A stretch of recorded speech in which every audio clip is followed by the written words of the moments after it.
Hi, I'm Mary Cross and welcome to the Building Bliss podcast. I'm very excited today to have Caroline Gavin as my guest. Hi Caroline. Hello. Now I was going to try and introduce Caroline, but I think she has one of the most impressive CVs that I think I've ever seen. So your sort of head title is a coaching-led growth consultant, but you've also done NLP, you're a mental fitness coach, you've got a degree in languages, you're fluent in Spanish and Italian, and Welsh, did you say as well? So I think it's best if you sort of introduce yourself and tell us how you got to that point. Gosh, that's a long story. We could be here all day. Well, thank you for having me, first of all. I'm really excited. So where do I start? So maybe let's start with the Welsh bit. So I was brought up in Wales, so I went to Welsh school, hence the Welsh language, and then went off and studied international business and languages, hence the Italian and the Spanish. And that led me into, along different points, to a career in international business and strategy. And I did that for over 20 years and absolutely loved it. Travelled the world, worked for mainly in the food industry and really loved that because I love food. And then about 6 years ago, I was put at risk of redundancy, so that might come up as another question, but that was a turning point for me where I thought, what do I really want to do next? And I wanted to invest some time in upskilling and coaching. So it's at that point to cut the story short, pivoted to do coaching and consultancy at the same time in my background while upskilling and coaching. And now, I coach individuals and teams, and I specialise in performance and wellbeing coaching. So believing that wellbeing underpins all positive performance. And I work across lots of different industries, but I'm very passionate these days about the education and health sector. Yeah, that's brilliant. So what led you to choose business with languages as your degree? I think it, like a lot of us, didn't really know what I wanted to do, and business seemed quite a broad topic, and I did really enjoy languages. So that was one of my A levels, was Spanish, and I really loved it. And funnily enough, Italian is quite an unusual language to choose as your language, and it's quite similar to Spanish. So actually for the first year, I probably winged it at university with using my Spanish until the tutor said, you need to actually learn some Italian now. But I ended up actually specialising in Italian and lived in Italy for a year, and in the end was dreaming in Italian. So I love all things Italy and Italian, back to that theme of food as well. Yeah, well, that's interesting because they say that when you become fluent, you dream in that language. And funnily enough, I would say I feel more fluent in Italian than I do in Welsh, even though I spoke Welsh from the age of 3 to 18 every single day. So that's strange, isn't it? It's funny. It's obviously just lodged in your brain. Yeah. So you've managed to travel the world then with that experience. Yeah, I've been so lucky. Again, I think that's a passion. I've always, even when I wasn't traveling for work, I would enjoy going away and traveling for myself. So people say, where have you traveled to? And I say, I'll try and pick some places I haven't been to. Wow. Which is truly amazing, and I feel really lucky. But some of those journeys, of course, not everyone would think it's that exciting to go there. You know, I've done a lot of work in Russia, which has been really interesting, I think is the word. And I wouldn't be jumping on a plane necessarily to go there right now, but it is an extraordinary place with extraordinary people. And travelled all through the Far East, Australia. I had clients in Australia and New Zealand, Singapore, then all of mainland Europe. Did quite a lot of work in the US for a while, and Canada. Bought products from South America for a few years for the business. So travelled through Brazil, Argentina and Paraguay. So really... Wow, you really have been everywhere. And even through Africa, sometimes on holiday, but also for work. So Wow. So that must give you a really broad spectrum to draw on when you're coaching. And I guess what's the experience of well-being and coaching in those other countries? Is it very different? Well, I probably wasn't in that mindset at the time, but I think what I was always in is I really enjoy meeting people and learning from people. So perhaps all of that experience has given me a very broad insight into different cultures, different ways of being, different people, not just from a business perspective, but from a life perspective, and an appreciation of diversity, really, without even knowing it.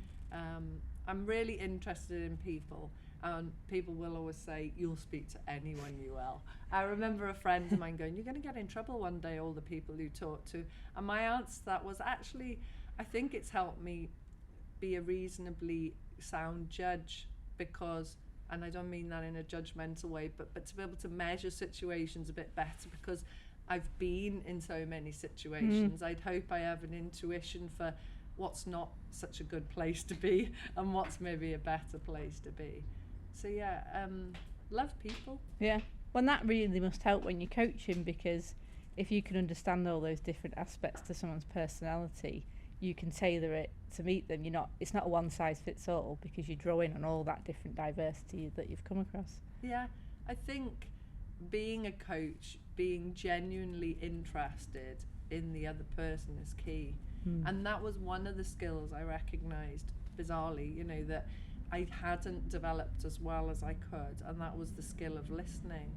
And you sort of think, oh yeah, listening is just listening, you open your ears, but the skill of really deep listening is actually an art. And I can genuinely say I had to put effort into that, sort of switching off what you know in life and all your own biases, all your own history and beliefs, to just listen and be present with the other person.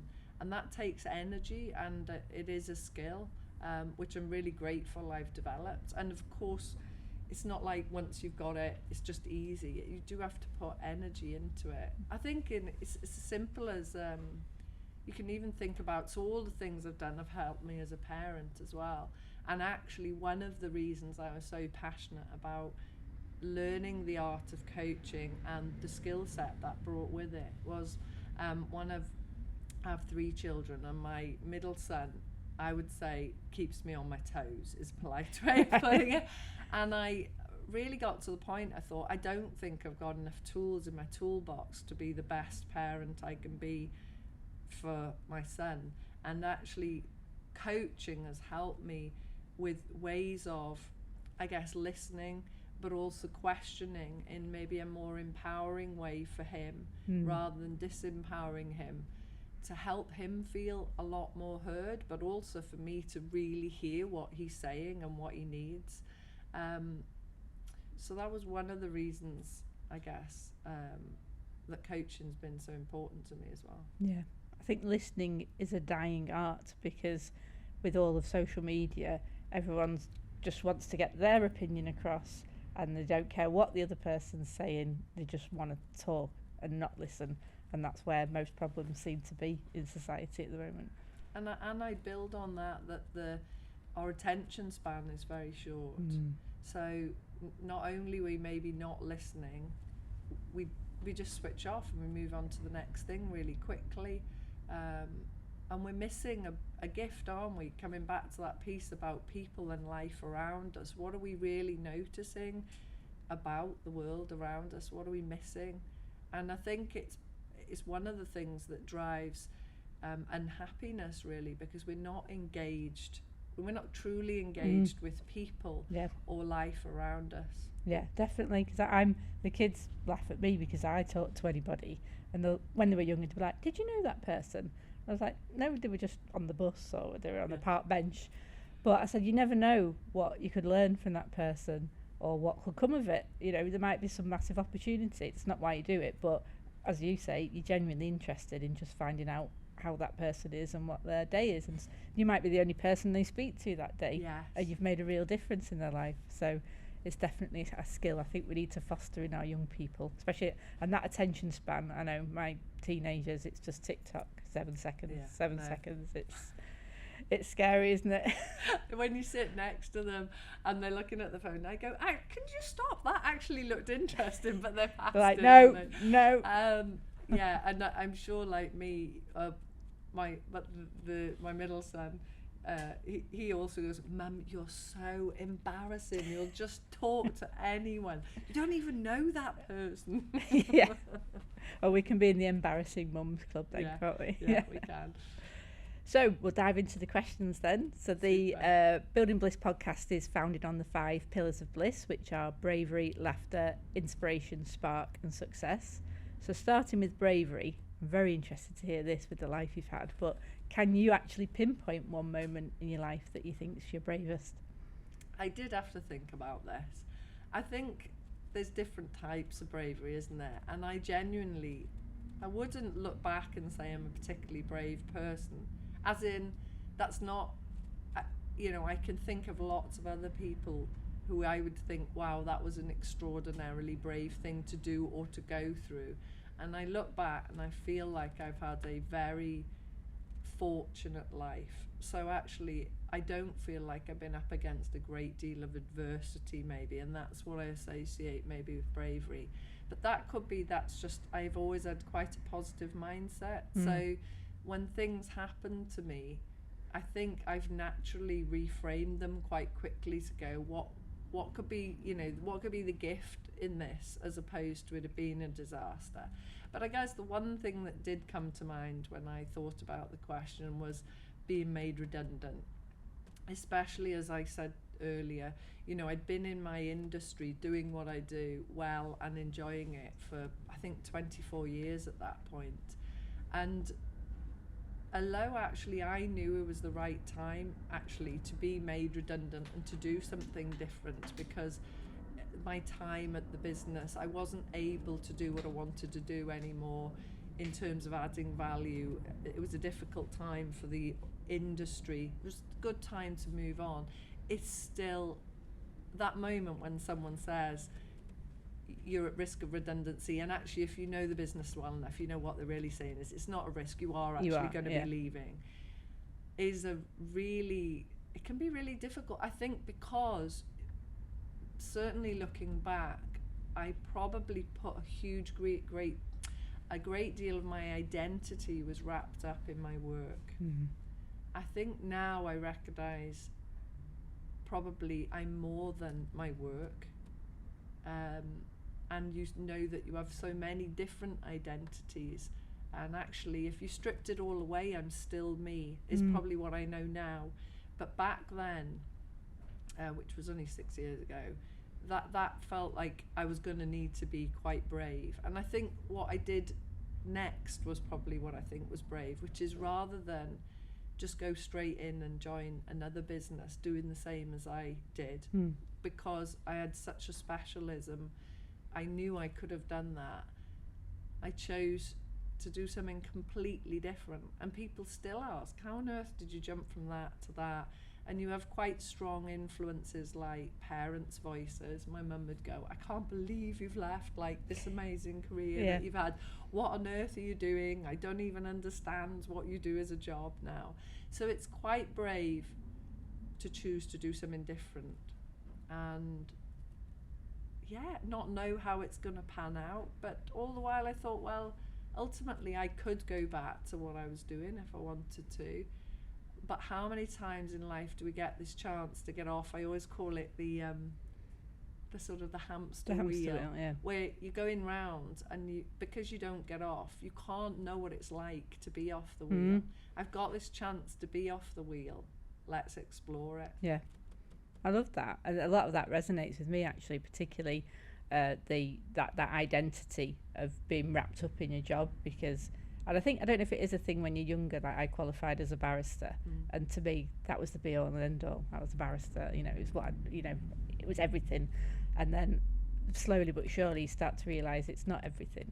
And similar to you, I've been 25 years in that job, but it's not lighting me up anymore. So I'm exploring other avenues as well, and I think it's great to get off that wheel and see what's out there, isn't it?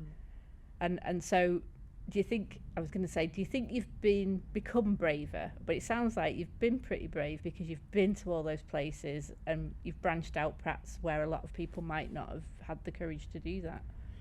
Yeah, I think so. It's funny, you know, as we speak, stories will come to me. So when I was 18, I went to Colombia on my own for 6 weeks, and it was when Pablo Escobar had escaped from jail while I was there, and you look back though when you're young, you don't. I don't think. Well, I didn't worry. I just did. I just went off and did, but that was pretty out there, you know. Yeah, no mobile phones, no internet. No, nothing. No. You know, funny stories. We missed our connection. So I was with 2 other people, but I didn't know them at the time, and we missed our connection in Germany on the way out there, which meant we never arrived in Colombia. So the people that were actually going to connect with us and meet with us out there rang back home and said, your daughter's not got off the plane. And in a time without mobile phones, so my mum is going completely bonkers, ringing all the airlines. Interpol. Like, and they won't give you any information. Meanwhile, I've hopped on a plane to Miami, and I'm like, this is amazing. And we get put up overnight in Miami, and I send my mum a postcard, I think, you know, because again, I didn't have money necessarily to bring home. We've just had the most amazing stopover in Miami. Well, meanwhile, she's having a heart attack. She's like, planned your funeral and all sorts, So, lots of adventures, and I guess in some people's eyes it's brave, but I always saw those things as exciting to go and see the world. I didn't probably think about the risks. No. Thankfully, too much. You don't do when you're younger, and I think perhaps it is only when you become a parent, your kids start becoming teenagers and they start to do stuff, and then you go, oh God, well, I was doing that at 13, and then I'm saying, no, you can't go there, it's not safe. And I don't think the world's any safer now or less safe than it used to be. I think it's about the same, but we know more, don't we, of the terrors and everything that's going on. So, yeah, I think you've just got to put yourself back in that position sometimes, like you say, when you're parenting, and go, well, what was I like at that age?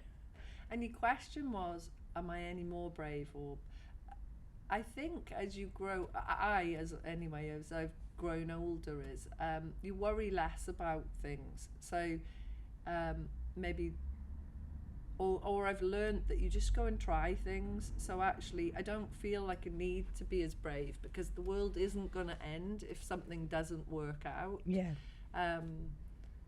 So perhaps it's not that I'm less brave, I'm less worried about being judged or the consequences of it. Because a lot of what we don't do is because we're worried about being judged. Absolutely, yeah. It's the fear, isn't it, of what will people think, and that's something I've had to overcome, because that was my mum's first port of call in any situation. What will the neighbours say? What will they think? You know, literally. I'm like, and she'd say, people will say this. I'm like, what people? Who are these imaginary people who are so invested in watching our lives? I was like, they don't exist. And if you can overcome that, then you can do whatever you want, can't you? Yeah, and we can be quite hard judging ourselves as well without knowing it. So self-judging, you know, against standards that probably are part of how we've been brought up, or what we've been exposed to, what we think is what we should be doing. And therefore we judge ourselves all the time if we're not meeting that standard. And again, that's imaginary really, because it's all, a lot of it's in our head. Yeah. So I guess that's something you work when you're coaching people. Is that probably one of the first things you have to overcome, is their own self-limitation? Yeah, I think so. When you mentioned mental fitness coaching, and I work with an organisation in the US called Positive Intelligence, and they actually have a free assessment that you can do, which is your saboteur assessment. So you can go online and look it up and just do it, and that pops up with the 10 most prevalent, the 10 saboteurs basically, of which you might have, you'll recognise them as stickler is perfectionist. So let's take, everything's got a positive and a negative. So actually, if you're a stickler or a perfectionist, that's a good thing. And actually you might have a role where it's really important for you, that detail is really important to you in that job, and it serves you well, and it's meant that you've been successful. But actually, if you end up, for example, procrastinating all the time because you're worried that something isn't perfect, so you end up spending 10 hours on it instead of 1, or you stay up all night worrying because you think it's not going to be right. That's tipped you out of a positive place where your strength is becoming a weakness for you and creating lots of stress for you. So the saboteur assessment allows you, because a lot of coaching is about raising self-awareness. Who am I? When am I at my best, and what's stopping me being at my best? And this helps you immediately go, oh. So for example, my top saboteur when I first did the assessment was hyperachiever. Right. So it won't surprise you. No, I think with the CV, that makes total sense. So you can see in some ways, and you can carry on with this, telling yourself, but this thing serves me because look how well I've done in life.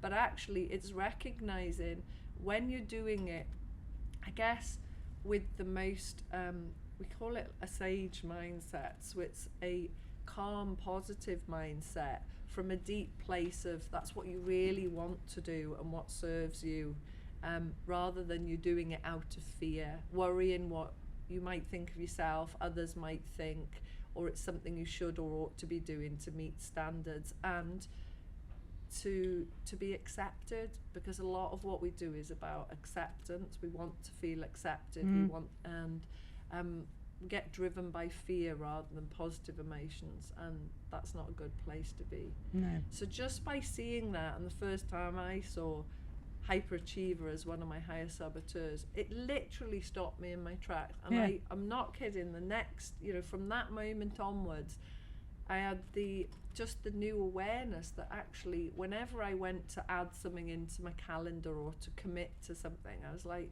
why am I really doing this? Am I doing this because it's actually in line with my goals and what I want to achieve for me or for the people around me? Or am I doing it because I think I should be doing it and I'm going to be judged if I don't? Yeah. So it was really helpful. That's really interesting. I am definitely going to go and do that as soon as I finish. Yeah. Because I think, self-awareness is key, isn't it? And again, I think because we're so bombarded by so much content, we don't know what our own self thinks anymore. Yeah. We've lost that self-awareness. Yeah, I do a lot. I really, really enjoy doing work with clients and individuals around values. Because again, we absorb a lot of values from basically, we're born, somebody is telling us, whether we're at school or parents or influencers are telling us what our values should be and what's important. And few of us have sat and really thought about actually what is it that is really important to me. And it's not something you can sometimes discover in 10 minutes. It can take quite a lot of effort to break down the belief that value actually really belongs to you or doesn't belong to you anymore. I remember a client recently, it's really lovely when someone just almost throws off what they've been carrying. So they'd written down the values that they felt were theirs, and I had a sense that they weren't maybe their truest values. And after about 4 different sessions together, they had a completely different set of values, and they had this great comfort in them. And they said, I finally realized I've spent most of my life trying to be all those other things, and this is what I want and who I am. So it can mean that we're going through life living other people's values all the time, and that doesn't give us fulfillment or happiness, because it's fighting against our inner self. Laughter then. How important is laughter in your life? And I think we're going to ask you also in your coaching, because I wonder whether you use that as a route through some people's blockages as well. Again, it's funny because I don't. I would say I'm a really naturally positive person, and so I'm quite a joyful person, but I wouldn't. I'm not necessarily a joker, so when I think of laughter, I think of jokes, and I think of some of our great friends who just every time we see them have got a new joke, and I'm like, oh, here we go. And you can never tell when they're going to be serious or not with what they say next. But I think being able to see the positive in life and in situations makes a really big difference. So from that perspective, positivity is key to me, and I know how important it is to me, because I get, it's probably one of my values as well. You know, when others are consistently negative, I can find it challenging. But obviously, if someone's wanting to work with me, it's for me to help them reframe that negative mindset to move towards more positive thoughts and language. Yeah. So can I ask you then about toxic positivity? Because there's a lot of people saying that you can't just say think positively. So how would you address that in someone who's sort of rebuffing the positivity mindset? Perhaps that's so for me, that what comes up is emotions. So if we say you should always be positive, that's negating the fact that we do experience all different types of emotion. So I would be working with someone or anyone that I'm having that conversation with, as it's really important in life to recognize what you're feeling and experiencing at any given time. But again, a good example is if something bad is happening or you're in a state of fear or anxiety, imagine it's like when you would put your hands on a really hot stove or something really hot. You'd pull your hand off it, wouldn't you? You wouldn't keep your hand on that. Yeah. Who would do that? So negative emotions are a bit like that. So when something happens to us and we experience something that makes us whatever, sad, angry, upset, it is important to notice those emotions and to to accept them. But it's also, you can ask yourself at that point, how useful is it? Do I really want to sit in these negative emotions, or what do I want to do instead? And that might sound like, oh, it's not that easy. We're not talking now about very complex emotions like grief, which again, you would understand that. I'm not going to say, okay, so someone has passed away, you've had that opportunity to have that emotion, you can move on now. Yeah. But we are talking about negative thinking. So two people can always experience something very differently.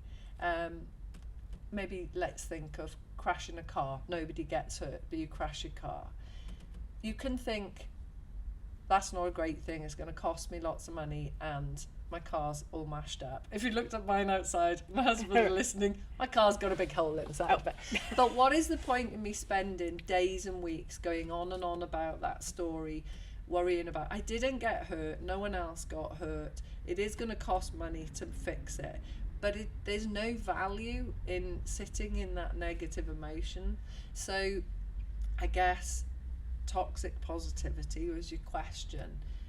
It's about recognizing there are times when we always have a choice, whether we sit in a negative emotion or we can shift to something more positive. Because how does it, if I ask you to feel sad or think about something sad or say sad words, you're going to feel sad. If you speak with language and thoughts that's more positive, that's how you're going to feel. Yeah. So it's a choice to shift between the two, but always acknowledging the emotions that and the experiences that we have in life. Yeah, I think that's really interesting, because I don't know if I'm probably making a sweeping generalisation, but I think the younger generation are quite fixated in a negative thought loop. I see it in my daughter and sort of her peer group that there's a lot of overthinking, but it's almost a badge. They wear it as a badge. Well, I'm an overthinker, and they are constantly going over those things. But it is possible to change your mindset, isn't it? It is, yeah. And I'm just reading a book by Dr. Tara Swart. I don't know if you've heard of her, The Source, but she's a neuroscientist looking at neuroplasticity in the brain. And she's saying it's possible for anyone to change the wiring, whether it's a long-held belief, even if you're neurodivergent, the key element is you've got to want to change. Yeah, you can 100% change, but it's, if you imagine, if you've been thinking and doing something for 20 years of your life, it's not going to be easy to shift that just like that overnight. Yeah. And a great example is going to the gym, isn't it? You wouldn't join the gym and a day after being in the gym go, suddenly I'm really super fit and toned.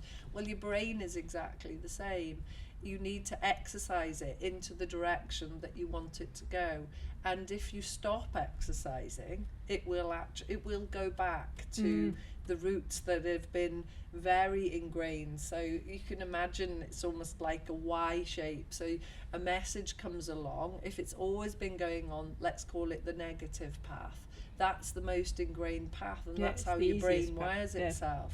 But if you keep working at more positive, whatever it might be, new habits, new ways of thinking, that's how. So it's like if you wanted to, talking about the gym again, you've decided you want to get fit. You have to put in a routine, and you have to make it easy for yourself to be able to develop that new habit. Well, thinking's the same way. We put, it's small steps to build on shifting your thinking, and therefore shifting your emotions on a daily basis. Yeah, and it does take work, and that's another thing social media is probably bad for, is quick fix. This one life hack will change your life forever. But it's not. It's a daily battle sometimes to override that well-worn path, isn't it? It is, yeah. And of course, you might be trying really hard to make changes in your own life, but the reality is we're surrounded by whatever we're surrounded by. And realistically, some people will be in a very challenging environment, or they'll be with people that are maybe very negative. And so I totally understand that it's not necessarily an easy journey. And we often say that, think about who and what you're interacting with. So you're talking about children, and I know it's very difficult to say to a child, spend less time on social media, but it will have a positive impact, because it'll allow them to come away from whatever's influencing them negatively or positively and discover something else. So what you're surrounded by is influencing your behaviour and your mood, and you can make your job for yourself a lot harder unless you also seek sometimes to change your environment. Yeah. Well, that's the classic thing of you're the product of the 5 people you spend the most time with, isn't it? So, sometimes you do have to withdraw to be able to have that reset. Yeah, it's not always easy, but got to try. And we nearly always got a choice. Yeah. So, when you're doing you do a lot of seminars, and public speaking, motivational speaking. Not loads of it, but I do enjoy being in front of people. And I'm normally, funnily enough, even though I said, how am I going to be on a podcast? I'm very comfortable standing in front of like 100 people and talking about different subjects that, that are all to do with coaching, well-being, performance. I do my own stuff, which is, webinars, and my own programs. So I'll deliver material like that. And as I said, I'm really passionate about education. So I've been in and out of schools, whether that be with the teachers and the staff and the leadership teams, to also standing in front of whole groups of year 10s and year 6s and year 7s. And the toughest crowd. Yeah, really. Actually, now that you ask about bravery, I did say the day I did, I think it was a year 7 or 8. It was a boys' school, so there was about 200 boys in one room, and I held their attention for 1 hour, and I got them at given points to close their eyes, so that all of them, with the exception of a few, stopped and did some mindfulness and closed their eyes, and it was all around visualizing their future and then creating vision boards for themselves. And it probably was both a brave but a very proud moment. I thought, that's the toughest audience I'm ever going to have. No mean feat, definitely. So do you use humour in those situations as a way through, or is that not your style? I think that's probably fair to say. I can't think now how I would use humour, but everything's light and how do I say it? So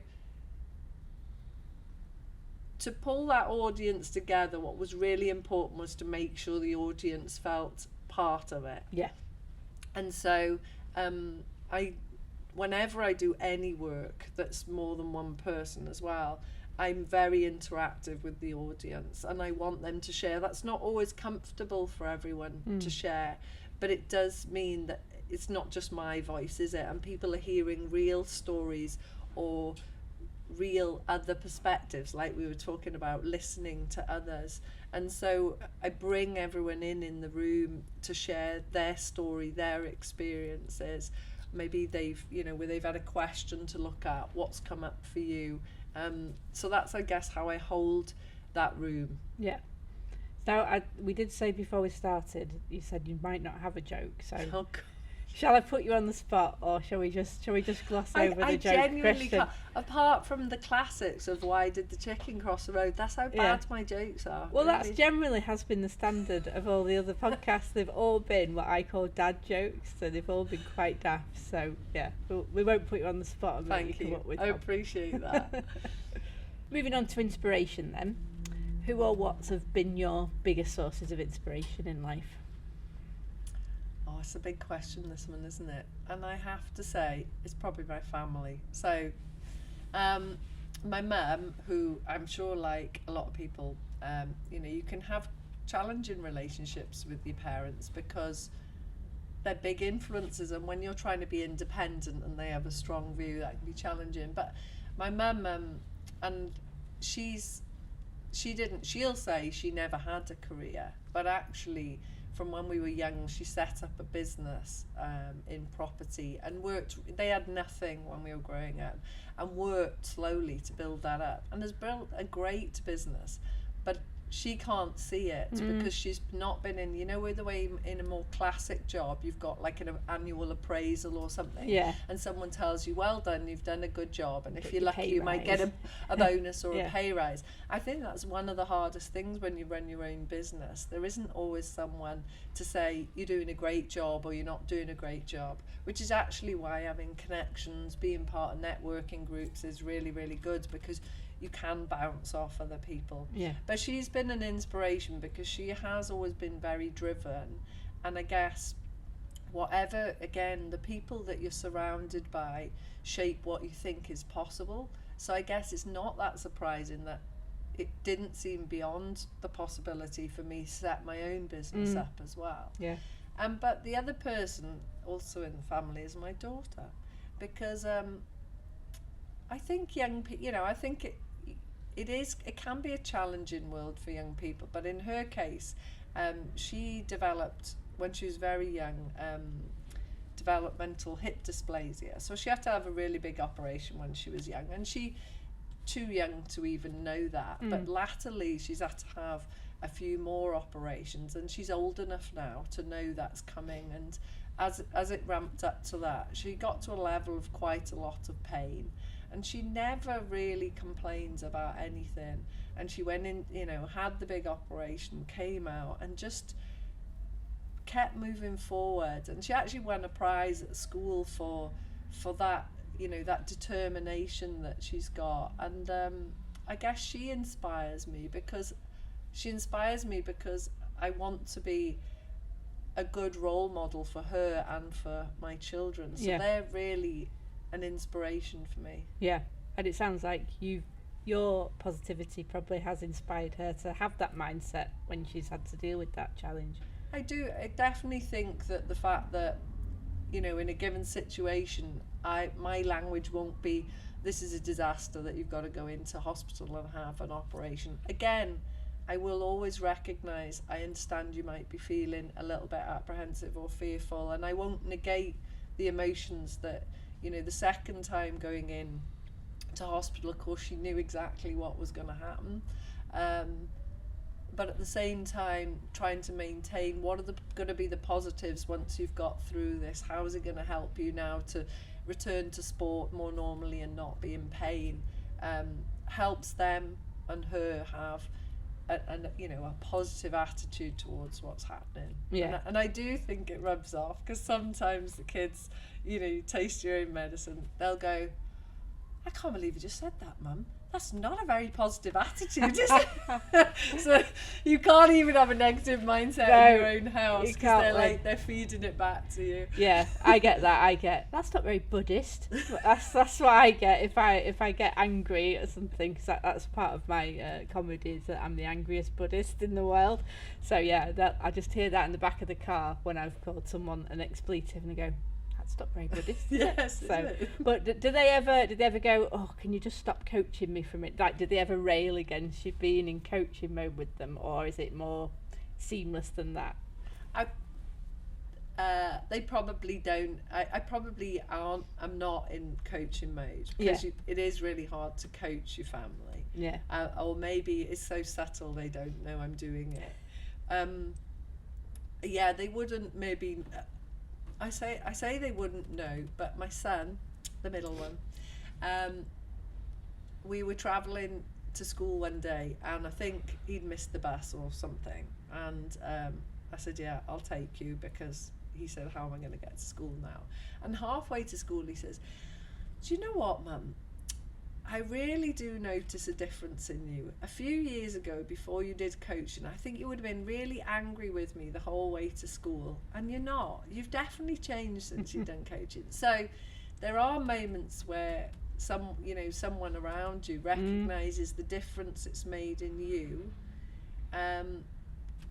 Yeah, and you're sort of like, I feel a little bit cheated that you're not angry with Yeah.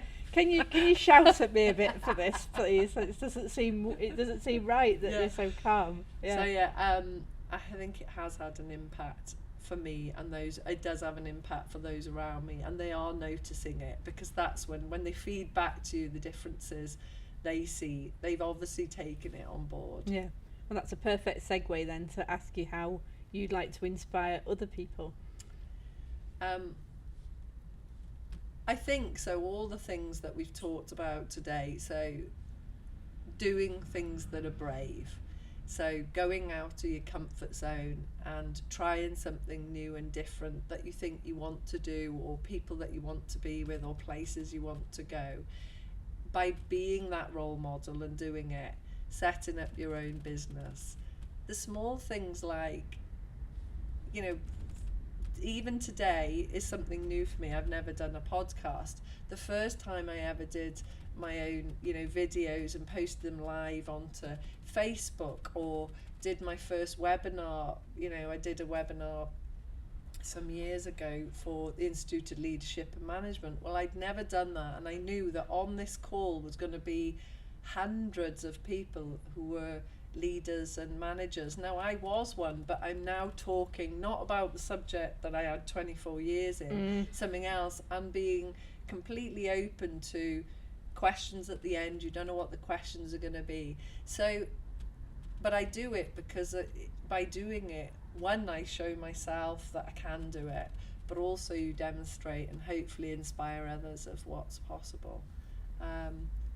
And I think all the work that I do today, and this passion that I have for education, is not just inspiration, but it's also the sharing of the knowledge. So a lot of clients have said to me, and that's how I came to do more in education, I wish I knew this when I was younger. And so I thought, wait a minute, I can share what I've just spent 6 years learning lots about and upskilling. There's elements of it I can share, so as people can benefit from that themselves. And that's what really led me into doing more in education, and that's who I'm really inspired to help, because the young people are the ones coming through who are going to build our future and hopefully maintain or make the world a better place. And similarly, the health sector I'm quite passionate about, because they're the people that, if we're sick, are going to help us be better. And both those sectors, research shows this, are the fastest ones burning out. So the highest stress is actually in the legal system, healthcare and education. So I'm inspired to help those sectors to move out of some of that burnout and stress to a better place, so as they can help us be at our best. Yeah, I think it's really important. I think we're missing a trick by not teaching our young people these things. We're churning out I'm quite against the education system, just because, you know, with my daughter's additional needs, it just doesn't work for her. But she's brilliant, you know, she's creative, she's brilliant, and it just doesn't fit her. And I was having this exact conversation. I said, I'm trying to give you the tools so you don't have to live with the pain that I lived with when I was a teenager, because, you know, when you're dealing with childhood trauma and things like that, you don't want to, you want to try and avoid that. And I think we've got the chance now to stop that generational trauma and do things differently, haven't we? And it's just so short-sighted not to do that in schools. Yeah. The world is a more complex, faster moving place for lots of reasons, including technology has meant that it's going quicker, and we haven't changed our education system in forever. And there's so many other things that we could and should be upskilling our children with to help them to go out in the world, to also use all the other knowledge that they end up learning in school that actually sometimes they can't apply because they almost haven't learned life skills about connecting and socializing with others, because of course technology's meaning that sometimes socially people are closing down rather than opening up. And you know, 2 people or 3 people together can always achieve more than one. So having the skills to be able to understand others, work with others, appreciate others' diversity, strengths, and abilities is key. But we don't help children learn how to do that. And that's one of the things I'm trying to do. So one of the programs I've written is called Empowered Youth. Great. I'm glad someone's leading the charge. Ta-da! So, Spark then. Now, I've realised doing the podcast that there's quite a degree of crossover with inspiration and spark. So I'm starting to ask guests what their definition of spark is before I ask you how you get your spark. You get up and go. Yeah. So I think of spark as you get up and go, and perhaps you've got, I reckon I've got some get up and go. I also think of it as what energizes you. So I think you might naturally feel that you've got some spark, but you can also give yourself some more spark by energizing yourself. And energizing for me is doing the things that are going to give you energy. I was listening to one of the other ladies on your podcast, and she was talking about how much better she felt because she'd been doing more exercise and yoga and getting out and seeing friends. And if we think about the PERMA model in positive psychology, PERMA stands for positive emotions,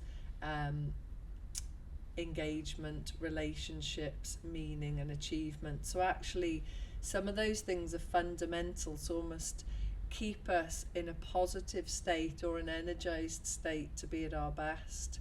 And we often, you know, we talked about that hamster wheel earlier. We often forget to do the things that are important. We're so busy doing lots of other stuff. We don't give ourselves time to the things that we know are going to help us. I refer to it a lot as like an oxygen mask. So particularly I think, and not to generalize, but as parents, you know, you're looking after other people, or you might be caring for someone older as well as someone younger, and a lot of us think it's guilty to like stop and have a cup of tea, or stop and see your friends, or go out for the evening and do something different or nice for yourself. But it's actually fundamental. It's a bit like, you know, not only is it the oxygen you need to breathe just to stay alive, never mind to be at your best. If you had a car, or if you're a car and you didn't put petrol or diesel in the car, or electricity as we can today, then the car's not going to run. So it's not a luxury, it's a fundamental thing to invest in your well-being, which energizes you, which gives you a bit more spark. Yeah, that's the thing. They always say you can't give to somebody else if your cup's empty yourself, and the car analogy is very good because I'm guilty of this. It's like my brake pad light's on, for example, in my car, and I know I'll go and get that sorted, but sometimes I've got warning lights in my body, and I don't take any notice of them. So yeah, I like the car analogy. I like the addition of the brake lights. Yeah. Yeah. and the flat tires because you haven't been to pump them up. Yeah. So you always do that, but then you don't do the same for yourself, do you? Yeah, it's Yeah. true. And so, and how do you inspire your clients to find their get up and go if that's got up and gone? Well, so I love one of the tools that it'll pop up in a lot of coaching if you do coaching, and it's called the Wheel of Life. And really it's about mapping out. It looks like a little pie. It's a wheel and it's chopped up, and you can have as many sections as you want. And it's really good if you name those sections with words that actually resonate with you. But let's take, for example, one of the sections might be health. And you think about, okay, what does good health look like for me? What am I doing today to underpin good health? Where would I like it to be? And what would I be doing differently if I was at it? So let's say you've given yourself a 6 for it, you want to be at 8 or a 9. What are you going to be doing? And so you go through your all areas of your life that you want to cover, and you think about, okay, so where is everything now? What am I noticing is most important to me to make at least one change? Because one change can make a really big difference. What one thing do I want to do or work towards which will help something on here move towards where I want it to be? And one change can often impact the whole area of life. So let's say deciding to stop at lunchtime if you work and go out and have a walk for 20 minutes. It might end up impacting your well-being, your mental health. You might feel more energized. You might actually be walking with someone, so you're connecting with them, so you feel better, like you've got better relationships. Or you might walk and use the time to talk to someone that you realize you haven't been connecting with as much as you like. So it's about standing back and realizing what one thing to begin with can I do to make a difference to help me move towards where I want to be. Yeah, those small changes are crucial, aren't they? I've actually worked with the Wheel of Life in a very different woo-woo way. Ooh. Because I take that with my soul coach, and we have a pendulum, a crystal pendulum, and then you ask it to show you where you're at on it. It has a scale of 1 to 10. And you ask to show you where your body's at energetically, and it's honestly the most amazing thing to do, because it's like seeing is believing. So if you say your career's going well, it'll swing, the pendulum will swing right up to a 10, but if your physical health is poor or money's an issue, it might just go on a 3 or a 4 or a 5. And you can keep doing that every so often when you've started to implement some changes to see how it's started to affect you energetically from a vibration perspective. And one thing I've done, which is stupid really, that I should have known, is drinking more water. I was terrible because I've started keeping account of what water I'd had. Hardly any really. I'd have a cup of tea and not much water, and then by having the water I had so much more energy, stopped having to have a little nap in the afternoon. Yes. And like you say, it's a tiny little thing, so obvious, but then the changes that then can come from that gives you more time because you've got more energy. So yeah, I'm a big fan of small changes. Yeah, and I think you've talked there about energy, and I mean the world that we live in is just energy resonating at different levels, so I can completely imagine that you can sense energy levels.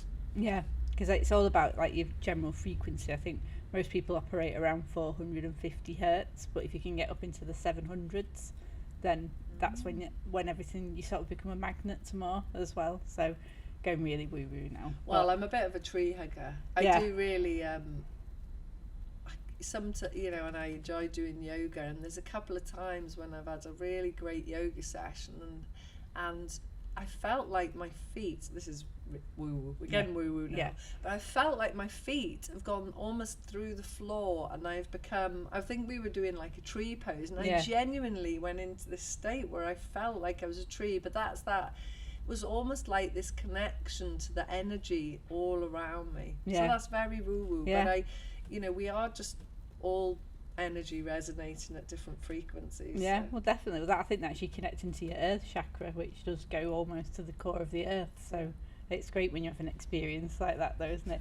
But I think it's really important to talk about, because when it's that sense when you walk in a room and you're like, oh, you know the energy's off and you can feel it, but it's also important for protecting your energetic boundaries as well, of, oh, that person's actually draining my energy, so I need to put up a boundary, not necessarily physical, but you know, be aware of that energy, because it's a two-way thing, isn't it?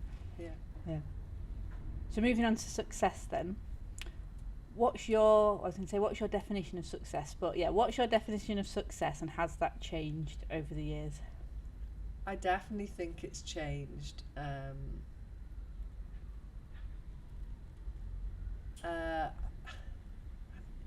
It's really it feels like so when I think about success now, I imagine almost like an end point, and the difference now is I see everything as the journey, and so it's not like a single success, but at the same time, for example, because achievement and meaning is important, you know, I do set myself goals, so as personal goals or business goals of things I'd like to achieve and why I want to do that. So I guess for me, achieving those things, moving towards them, and then setting new ones is success. But and as part of that, you know, my own goals are and aspirations are to be a great parent, you know, to be a good role model for my children, to do good in the world, and to be able to share what I have to offer and hopefully have a positive impact for other people. So all those things I think are success, you know, to try and be a kind partner and wife, you know, to try and be a thoughtful daughter. Sometimes, you know, some of these relationships take effort, and they're all for me what at the end, if we think of success more as, if I were to think of I'm at the end of my life and I want to look back, what do I really want people to have experienced and say about me? What's the impact I'd like to have? For me, that's what success is, that positive impact. Yeah. And is that different to when you were younger and flying around the world? And yeah, I don't think I was thinking about things that I was thinking probably about achievement more, but in the moving up the ladder, and I've never been it's not always been about money, although of course it's nice to be rewarded and nice to be able to do things with the money, but I think success for me was probably more about you know, that badge, or I've become the manager and now I'm at the next level, and that's that bit that's when that danger, of course, because you've become so ingrained in that identity and those badges, if that's pulled out from under you, that's when it can be really destabilizing, because you've wrapped your whole self up in that, and that's not who we are or what life is. Yeah. But it's not so easy to know that when you're young. No. And of course ambition and wanting to succeed is a good thing, you know, because that's what gives people drive and something to work towards. Yeah. So on that note then, what would your younger self say if they could see you now?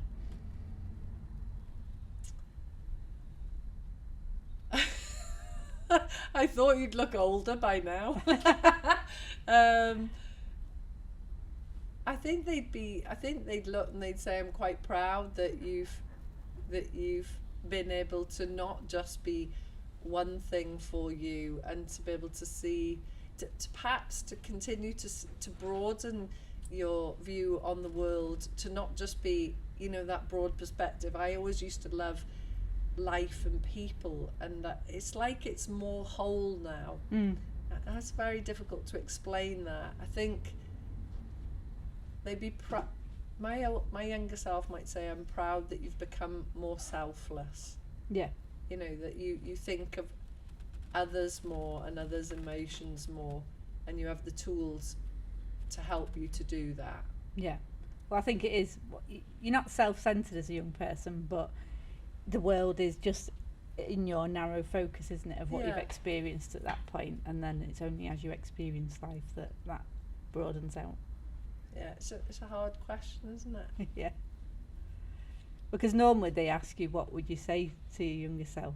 Yeah. So I try and flip that, because I think it's interesting, because I think we don't perhaps reflect back enough on how far we've come, especially if we're always looking forward, but also if we are hard on ourselves, if that's one of our saboteurs, it's good to take stock and go, oh, actually, done all right. Yeah. But even looking back, I think, you know, that piece we talked around earlier about, I didn't worry back then, and that's a good thing. To encourage yourself to not take things too seriously, to not be too worried. You know, like, we never know what's round the corner, so just to keep moving forward and enjoying, not just, you know, obviously it's not just about enjoyment and taking from life, but giving, and just not worrying too much about what's happened, because you never know. So when the positive intelligence program, one of the things they talk about is always trying to find the gift. So if we think sometimes in a given moment in life we can attach to something, like if the water tips all over the table, we can go, oh no, it's ruined the table, and we can't know that maybe 10 weeks later, I don't know, it's a funny example, but something's happened on the table, or the plant's grown because it got water and it would never have got water. That's a really silly example. Yeah. But you can't, in a given moment, you can't know whether something's really good or bad, because sometimes things come about us as of situations that turn into good things further down the line. And I think if we can think of life like, you know, there could be a gift in this. We might not be able to see it right now, but there might be a gift. It can take some of the edge out of some of the more challenging moments of life. Yeah, well, I think the classic example I always use as a Buddhist is if you're stuck behind a tractor going slowly and you're like, oh, I'm going to be late. But that tractor could be stopping you from being in an accident. Yes. And because it's saying, the universe is saying, right, no, you need not to be there right now because something's going to happen or whatever. And that's that. It's a very sort of Buddhist approach to go, well, what is the lesson in this? What is the gift? Yeah. I think that's a perfect way to wrap things up.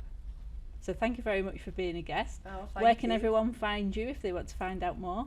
So you can find me at For Positive Growth, so that's a number 4 and then the word positive growth, all, and you will be able to find me either in my emails, caroline@forpositivegrowth.co.uk, but you'll find me on Facebook, on Instagram, and somewhere hidden all over the internet, probably. Yeah. Well, obviously we'll link to you as well, but it's good for people in case they want to find out a bit more. But thank you for that. It was personally very inspirational for me. I could talk to you all day. So yes. Thanks for being such a great guest. Oh, thank you for having me. It's been lovely. Great.